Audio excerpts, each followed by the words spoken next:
পিছন ফিরে দেখি আকাশ মেঝেতে পড়ে আছে। আকাশকে তুলে খাটে শুইয়ে দিলাম। এমন সময় দরজায় কে যেন টোকা কাটছে। কে? দরজার পাশে কে? আমি রিপন, আপনাদের খাবার নিয়ে এসেছি। এবার ভয়ের মাত্রা কিছুটা বেড়ে গেল। ভয়ে ভয়ে দরজা খুললাম। আপনাদের খাবার খেয়ে নিন। আর হ্যাঁ, অশরীরী ব্যাপারে কোনো খবর পেলেন? না, তেমন কিছু পাইনি। আচ্ছা, খবর পেলে জানাবেন। আমি এখন আসি, খেয়ে ঘুমিয়ে পড়ুন। রিপন চলে গেল। আমি দরজা লাগিয়ে দিলাম। এদিকে আকাশের জ্ঞান ফিরেছে। আশ্চর্যের বিষয় হলো, এখন ওর গানে কাটা চিহ্ন নেই। কে হতে পারে আত্মাটা? কেন সে এসব করছে? কী লাভ তাতে? লোকদের কেন বশ করছে? আবার সেই ভয়ানক কণ্ঠ।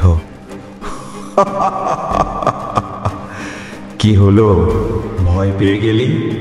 আমাকে ভয় দেখাচ্ছিস? তোর বন্ধুদের মেরে ফেলেছি, যা পারিস করে দেখা। তোকে 3 দিন সময় দিলাম।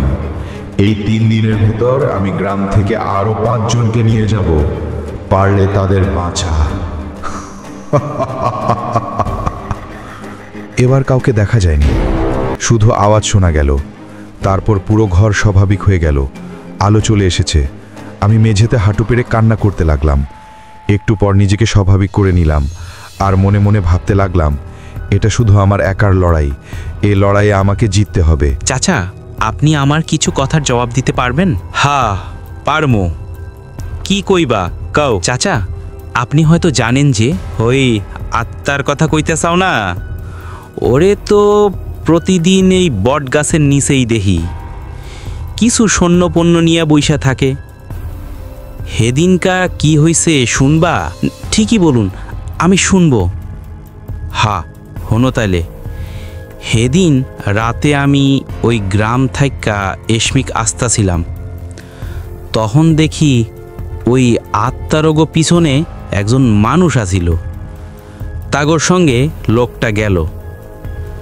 আমি আবার ওগোর পিছনে যাই, ওরা কি যেন খুঁজতাছিল। দরজা খুলে দেখি আমার 2 জন বন্ধু দাঁড়িয়ে আছে, মাহবুব আর সুজন। আমি ওদের এখানে আসার কারণ জানতে চাই। ওরা কিছু না বলে ভিতরে চলে আসে।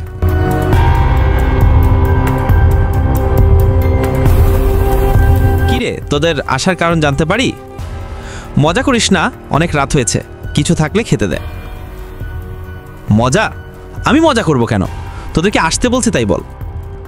দেখ, একদমই মজা করবি না। আরে তুই তো ফোন করে আসতে বললি। কি? আমি? ও মাই গড!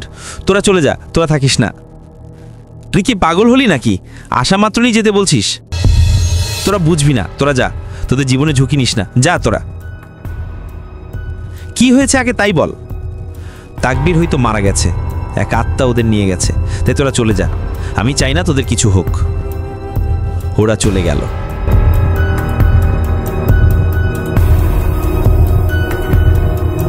এমন সময় রিপন ঘরে প্রবেশ করে।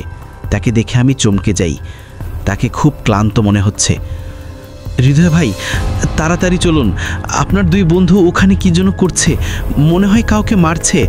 তাড়াতাড়ি চলুন। এদিকে আমি মন্ত্র পড়তে থাকি, যাতে ওদের উপর নজর রাখতে পারি। আজ 2025 সাল। 5 বছর আগে আত্মাটাকে মুক্তি দেয়। আজ শুয়ে শুয়ে মেয়েকে সেই দিনের গল্প শোনাচ্ছি। মেয়েটা গল্প শুনতে শুনতে ঘুমিয়ে পড়েছে।